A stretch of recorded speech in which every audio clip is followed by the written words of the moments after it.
ফেব্রুয়ারিতে একই দিনে হবে জাতীয় নির্বাচন ও গণভোট জানালেন প্রধান উপদেষ্টা। ভাষণকে জুলাই সনদ লঙ্ঘন বলছে বিএনপি, নতুন সংকটের শঙ্কা জামায়াতের।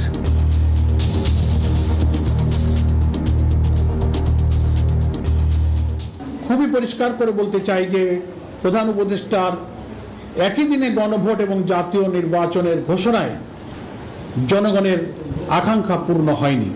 মোদ্দা কথায় বলতে গেলে তিনি জুলাই জাতীয় সনদের, স্বাক্ষরিত সনদের লঙ্ঘন করেছেন।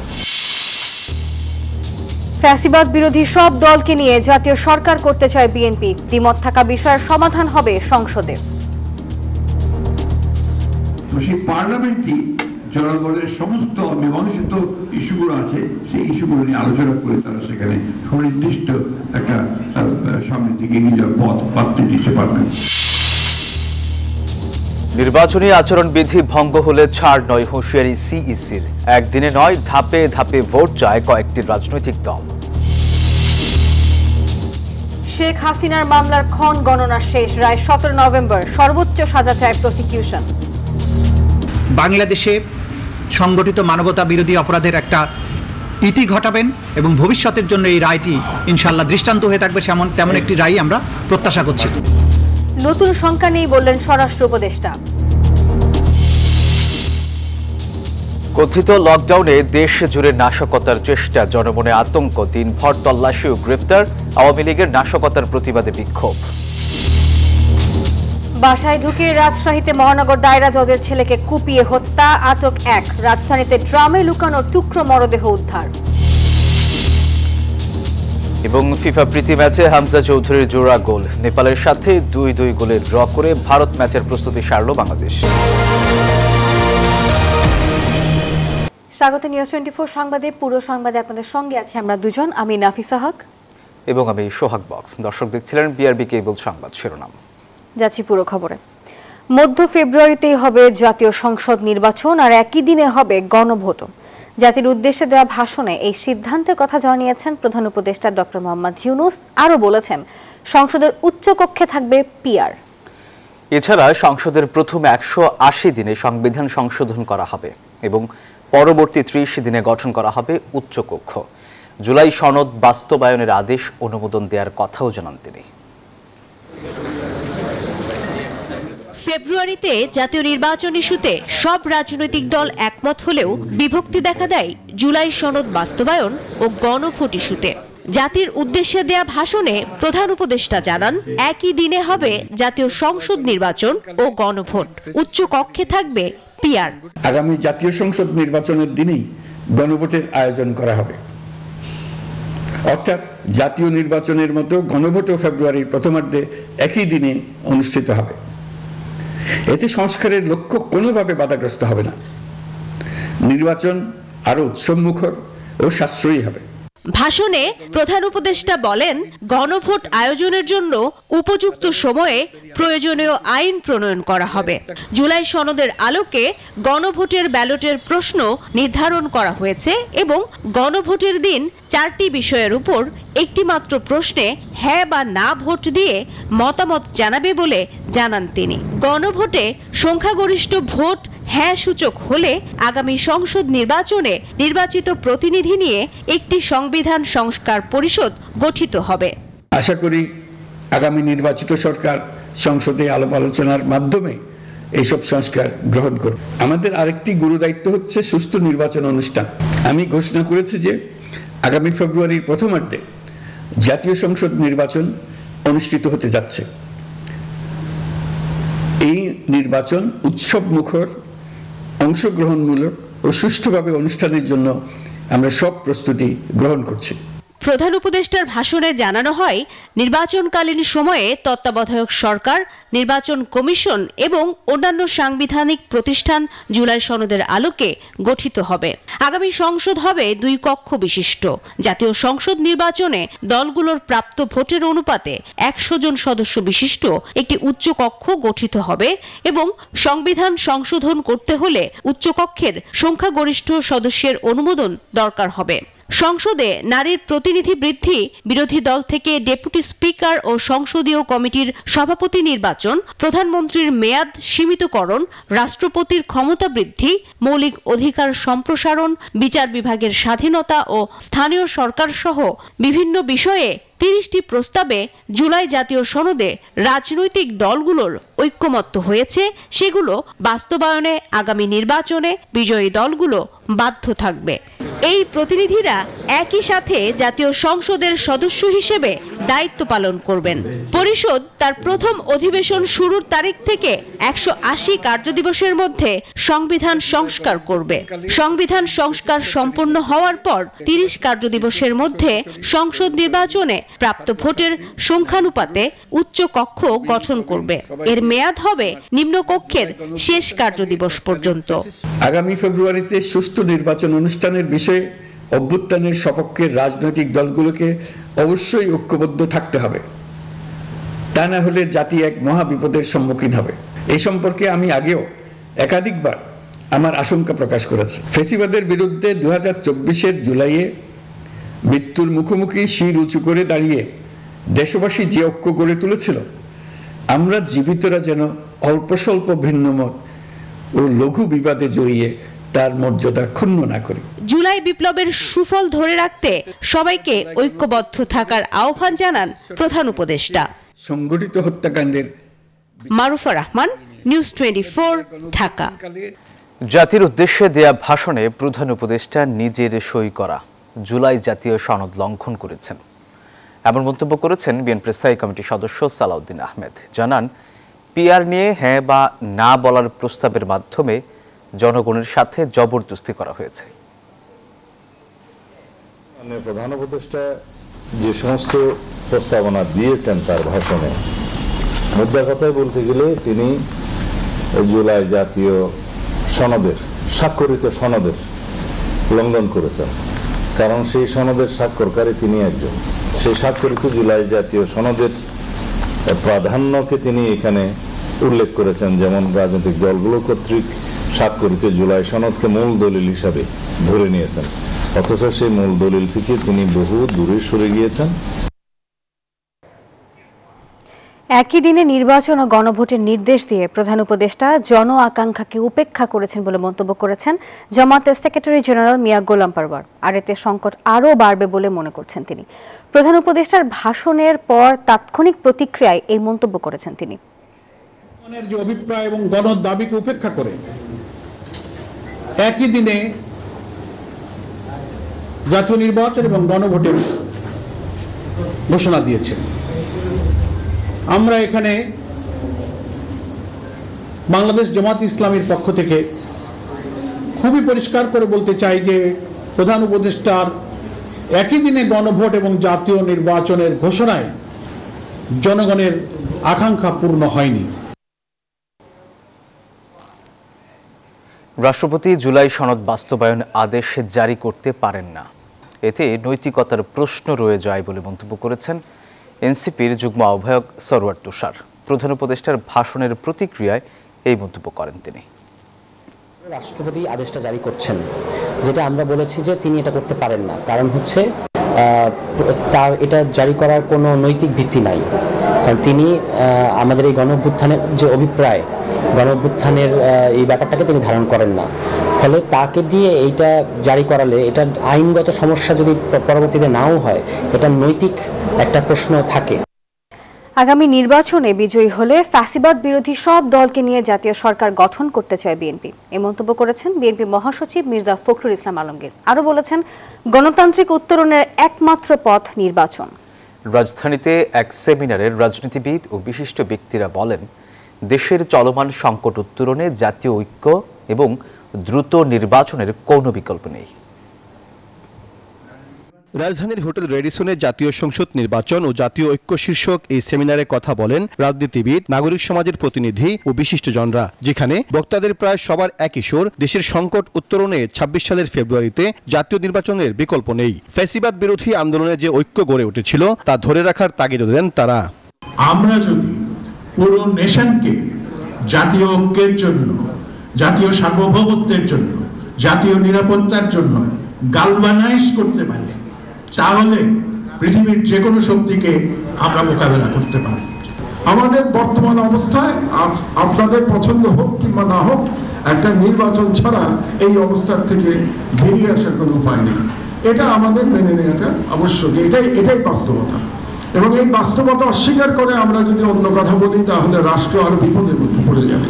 শেখ হাসিনা এবং আওয়ামী লীগেরা যে এত বড় ভারতের দালাল দেশের শত্রু, আশ্রয় না দিলে তো আমরা বুঝতে পারতাম না। সুতরাং এই আওয়ামী লীগের ফেরত আসার কোনো সম্ভাবনা আমি দেখি না। প্রধান উপদেষ্টার ভাষণ নিয়ে মিশ্র প্রতিক্রিয়া জানান বেশ কয়েকটি রাজনৈতিক দলের নেতারা। প্রধান উপদেষ্টার ভাষণের কথাটা এসেছে, আমরা মনে করি আমাদের অনেকেরই ভিন্নমত আছে কিছু কিছু বিষয়ে, তারপরেও এটা ছাড়া আমাদের আর কোনো উপায় নাই। এটা মেনে আমাদের সবাইকে এখন নির্বাচনে যাওয়ার জন্য ঐক্যবদ্ধ হওয়া দরকার। নেপালের দিকে তাকান, তারা গণঅভ্যুত্থানের পর নির্বাচনের দিকে গেছে, তাদের শান্তির দিকে তাকান, আমাদের অবস্থার দিকে তাকান। জনগণের কাছে যাওয়ায় ঐক্য ধরে রাখা। সো জনগণের দিকে যেতে হবে, নির্বাচনের দিকে যেতে হবে, এটি আমাদের বিশ্বাস। তাহলে এই দেশে সবসময় ঐক্য থাকবে। বাংলাদেশকে যদি আপনি পরিবর্তন করতে চান, দলীয় স্বার্থ পুরোটা বাদ দিতে হবে। এটা এনসিপি কে যেমন দিতে হবে, এটা বিএনপি কেও দিতে হবে, জামাতকেও দিতে হবে। সেমিনারে বিএনপি মহাসচিব মির্জা ফখরুল ইসলাম আলমগীর প্রধান উপদেষ্টার ভাষণের প্রতিক্রিয়া দেন। 2026 সালের ফেব্রুয়ারি মাসে একটি নির্বাচন দিয়ে আপনার জনগণের একটা পার্লামেন্ট নির্বাচন করা, এবং সেই পার্লামেন্টই জনগণের সমস্ত মীমাংসিত যে আপনার ইস্যুগুলো আছে, সেই ইস্যুগুলো নিয়ে আলোচনা করে তারা সেখানে সুনির্দিষ্ট একটা সামনের দিকে এগিয়ে যাওয়ার পথ প্রাপ্তি দিতে পারবেন।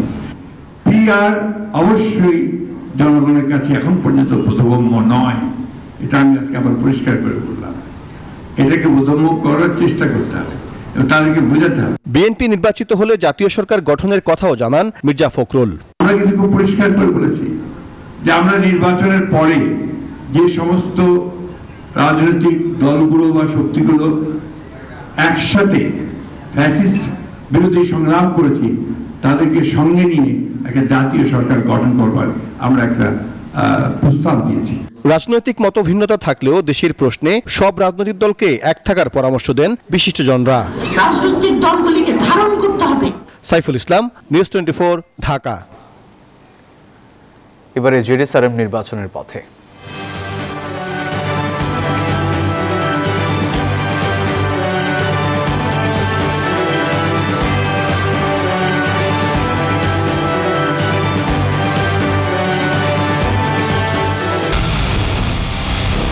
পুরো দেশের মুখে হাসি ফোটাতে নিজেকে হতে হয় স্ট্রং, আর মনোবল হতে হয় স্পার্ক জিরো। জেরুসালেম 25 বছরের পথ চলায় নিরাপদে রাখার প্রত্যয়ে। আচরণবিধির বিষয়ে কমিশন কঠোর পদক্ষেপ নেবে বলে জানিয়েছেন সিইসি। আর গণভোট কবে হবে সেই বিষয়ে খোলাসা করেনি নির্বাচন কমিশন। প্রধান নির্বাচন কমিশনার জানিয়েছেন, প্রধান উপদেষ্টার কাছ থেকে আনুষ্ঠানিকভাবে এই বিষয়ে জানার পর কমিশন সভা করে সিদ্ধান্ত নেবে। রাজনৈতিক দলগুলোর সাথে বৃহস্পতিবার সংলাপের প্রথম দিন। সকালে 6টি ইসলামিক ও বিকালে 6টি বাম দলকে সংলাপে ডাকে নির্বাচন কমিশন। এই সংলাপে বাংলাদেশ খেলাফত আন্দোলন নির্বাচনের সময় সেনাবাহিনীকে ম্যাজিস্ট্রেসি ক্ষমতা দেওয়ার দাবি জানায়। খেলাফত মজলিস, খেলাফত আন্দোলন সহ বেশ কয়েকটি দল রাজনৈতিক দলগুলোর কমিটিতে 33% নারী রাখার বাধ্যবাধকতা তুলে দেওয়ার আহ্বান জানান।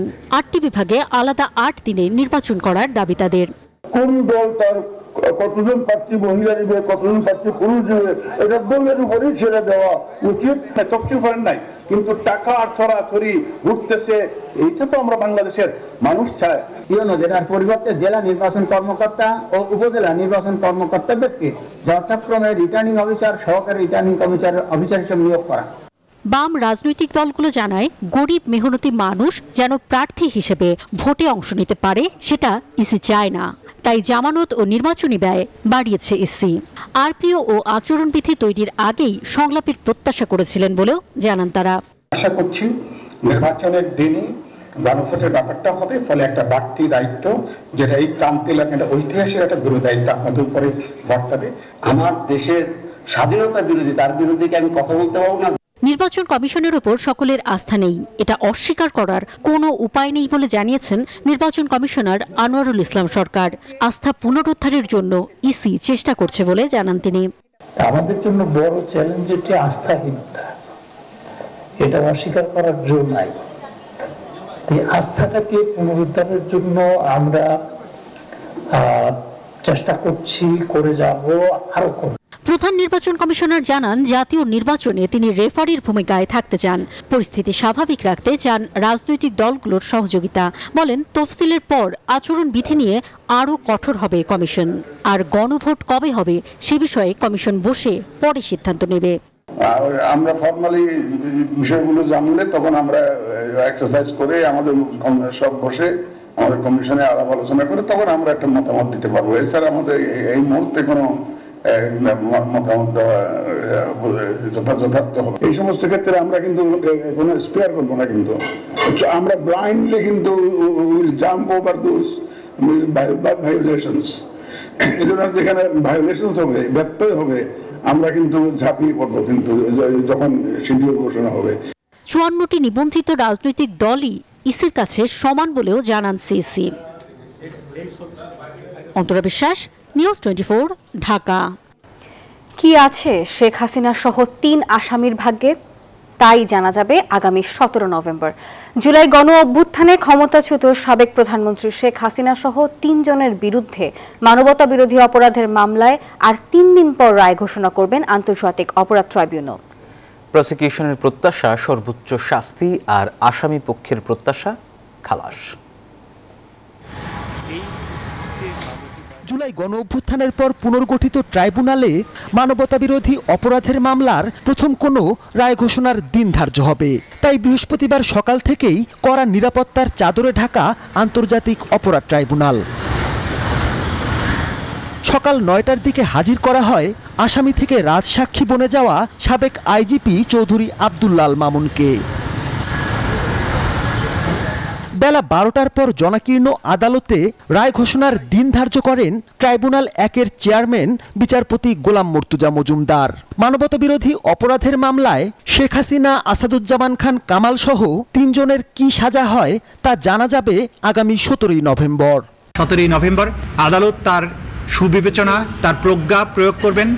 প্রসিকিউশন বলছে 13টি ভলিউমে 8,500 পৃষ্ঠায় থরে থরে সাজানো অপরাধের আমলনামা, গণহত্যার ভিডিও, গণমাধ্যমের রিপোর্ট আর 54 সাক্ষীর সাক্ষ্যে উঠে এসেছে এই 3 আসামির নৃশংসতা। আসামিদের সর্বোচ্চ শাস্তির প্রত্যাশা তাদের। একটি সঠিক রায়ের মাধ্যমে বাংলাদেশে সংগঠিত মানবতা বিরোধী অপরাধের একটা ইতি ঘটাবেন এবং ভবিষ্যতের জন্য এই রায়টি ইনশাআল্লাহ দৃষ্টান্ত হয়ে থাকবে তেমন একটি রায় আমরা প্রত্যাশা করছি। এদিকে রায় ঘোষণাকে কেন্দ্র করে এরই মধ্যে দেশ জুড়ে তাণ্ডব শুরু করেছে ফ্যাসিস্টের দোসররা। সহিংসতা করে বিচারকে বাধাগ্রস্ত করা যাবে না বলে জানান চিফ প্রসিকিউটর। যে জাতি ঐক্যবদ্ধ থাকে, জনগণ যখন জেগে থাকে, সেই দেশের ভাগ্য নিয়ে সেই দেশে নৈরাজ্য করার সাহস শক্তি কারোরই কোনোদিন ছিল না, হবেও না। আর শেখ হাসিনার আইনজীবী বলছেন সঠিকভাবেই চলেছে বিচারিক প্রক্রিয়া।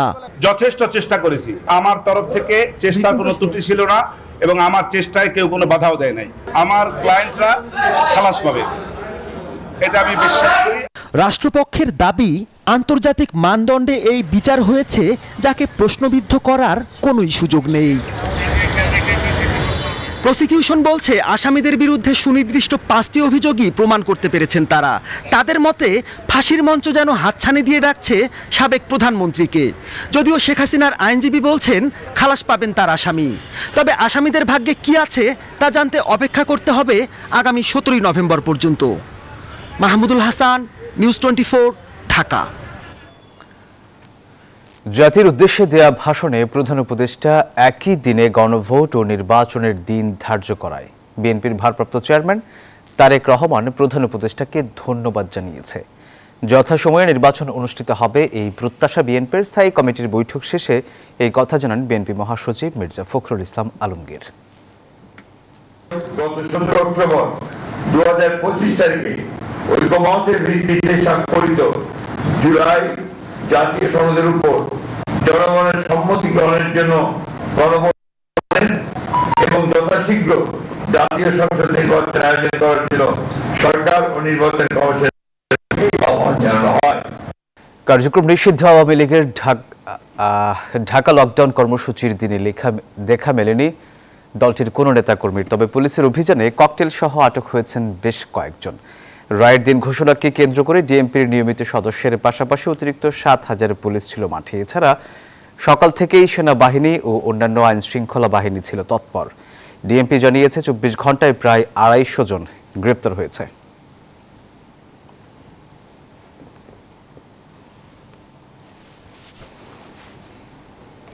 রাজধানীর ঢাকার হাইকোর্ট এলাকা সংলগ্ন জাতীয় ঈদগাহর সামনের সড়ক থেকে প্লাস্টিকের ড্রাম ভর্তি এক পুরুষের খণ্ডিত মরদেহ উদ্ধার করেছে পুলিশ। ফিঙ্গারপ্রিন্টের সাহায্যে তার পরিচয় নিশ্চিত করা হয়েছে। নিহতের নাম আশরাফুল হক। তবে কারা ড্রাম দুটি এখানে রেখে যায় সে বিষয়ে নিশ্চিত হতে পারেনি পুলিশ। সন্ধ্যা 6টার দিকে দুটি নীল রঙের প্লাস্টিকের ড্রাম দেখতে পায় পুলিশ। সন্দেহ হলে ড্রামগুলো খুলে ভিতরে চাল এবং পুরুষের মাথা সহ কয়েক টুকরো করা মরদেহ পাওয়া যায়। প্রত্যক্ষদর্শীরা জানান দুপুর 2টার দিকে কে বা কারা ড্রামগুলো এখানে রেখে যায়, তবে কাউকে তারা দেখেননি। রশি কালো পলিটিন, ওই কালো পলিটিনে বান্ধা আছিল। পরে লিপ্টন ভান্ডারি যেন হ্যাঁ কইছে একটু রশিটা খোলো, খুললে কালো পলিটিনটা মেলছি না, তখন উপরে দিয়া মাংসটা দেয়া গেছে। সন্ধ্যাবেলাটা কাঁদছে, এটা মুখ উদাম করছে, পরে নঙ্গি দেখছে, মুঠি বান্ধা ছিল, এটা পরে উদাম করে তারপরে দেহ রক্ত মাখা। এরপরই সেখানে আসে সিআইডির ক্রাইম সিন ইউনিট। তারা খণ্ডিত মরদেহ থেকে ফিঙ্গারপ্রিন্ট সংগ্রহ করে। ফিঙ্গারপ্রিন্ট পর্যালোচনা করে নিহত ব্যক্তির পরিচয় নিশ্চিত করে পুলিশ। নিহতের নাম আশরাফুল হক, তার বাড়ি রংপুরের বদরগঞ্জে। এই ঘটনার সঙ্গে জড়িতদের তথ্য সংগ্রহে কাজ করছে পুলিশ। স্থানীয় লোকজনের সহায়তায় তার আমরা 2টা ড্রাম খোলা হয়। খোলার পরে দেখা গেল যে ড্রামের ভিতরে ওই চাল মিশ্রিত চালের ভিতরে আবার ছিল ওই যে মাংসের টুকরা, বিভিন্ন অসংখ্য টুকরা করা, এবং এখানে মাথাটা বোঝা যাচ্ছে মাথাটা অক্ষত অবস্থায় আছে, হাত টাত পাটা সবগুলো কাটা। একই সঙ্গে আশেপাশের সিসি ক্যামেরার ফুটেজ সংগ্রহ করছে পুলিশ। জুবায়ের সানি, নিউজ 24, ঢাকা। এবারে মধ্যবর্তী ব্যাংক পিএলসি অর্থ বাণিজ্য সংবাদ। বেসামরিক বিমান ও ট্রাভেল এজেন্সি নিবন্ধন ও নিয়ন্ত্রণ অধ্যাদেশের খসড়া চূড়ান্ত অনুমোদন দিয়েছে সরকার। বৃহস্পতিবার বিকেলে সচিবালয়ে বেসামরিক বিমান ও পর্যটন উপদেষ্টা শেখ বশির উদ্দিন গণমাধ্যমকে এই কথা জানান। বলেন, যাত্রী অধিকার ও সেবা নিশ্চিতের লক্ষ্যেই আইনের সংশোধন হয়েছে। সংশোধিত আইন অনুযায়ী এক এজেন্ট আরেক এজেন্টের কাছে টিকিট বিক্রি করতে পারবেন না। বিমানের টিকিট নিয়ে আড়তদারি করা যাবে না, করলে অপরাধ বিবেচনায় সর্বোচ্চ 10 লাখ টাকা এবং 1 বছরের কারাদণ্ডের বিধান রাখা হয়েছে। আর এখন থেকে এয়ার অপারেটরদের ট্যারিফ দাখিল করতে হবে। টিকিট কাটার পর যাত্রীর পরিচয় পরিবর্তন করা যাবে না।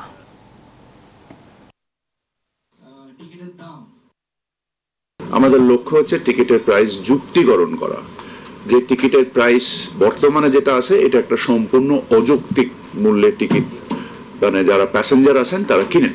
আমরা এর উপরে তীক্ষ্ণ দৃষ্টি রাখছি এবং আমরা আশা করি যে আমাদের এই আজকে যে আইনি সক্ষমতা তৈরি হলো এর বিনিময়ে আমাদের ভাড়া যুক্তিকরণে মানে যথেষ্ট সহায়ক হবে। আন্তর্জাতিক প্রসঙ্গ। বিতর্কিত 27তম সংবিধান সংশোধনী বিলের অনুমোদন দিয়েছে পাকিস্তানের পার্লামেন্ট। আর এর মধ্য দিয়ে আরও ক্ষমতাধর হলেন দেশটির সেনাপ্রধান। সীমিত হলেও দেশটির সর্বোচ্চ আদালতের ভূমিকা। তবে বুধবার পাস হওয়া এই বিলের তীব্র সমালোচনা করেছেন বিরোধীরা। এই পদক্ষেপ পাকিস্তানের গণতন্ত্রের জন্য বিরাট আঘাত বলছেন বিশ্লেষকরাও।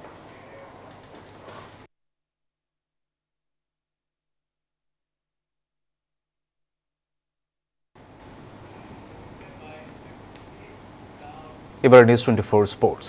আরও একবার তীরে এসে তরি ডুবল বাংলাদেশের। হামজা চৌধুরীর জোড়া গোলের পরও নেপালের সাথে প্রীতি ম্যাচে 2-2 ড্র করেছে বাংলাদেশ। প্রথম হাফে বাংলাদেশ বল পজিশনে এগিয়ে থাকলেও রোহিত চাঁদের দুর্দান্ত গোলে এগিয়ে যায় নেপাল। রাকিব ফাহিমের একের পর এক গোল মিসে 1-0 গোলে পিছিয়ে থেকেই বিরতিতে যায় ক্যাবরেরার শিষ্যরা। দ্বিতীয়ার্ধের শুরুতে হামজা চৌধুরীর দুর্দান্ত ব্যাকভলি গোলে সমতায় আসে বাংলাদেশ। এর 4 মিনিট পর পেনাল্টি থেকে আরও এক গোল করে পুরো বাংলাদেশকে আনন্দের উপলক্ষ এনে দেন হামজা চৌধুরী। অতিরিক্ত সময়ে কর্নার কিক থেকে গোল করে সমতায় ম্যাচ শেষ করে নেপাল। সংবাদের এখনকার আয়োজন এই পর্যন্তই। ধন্যবাদ সবাইকে।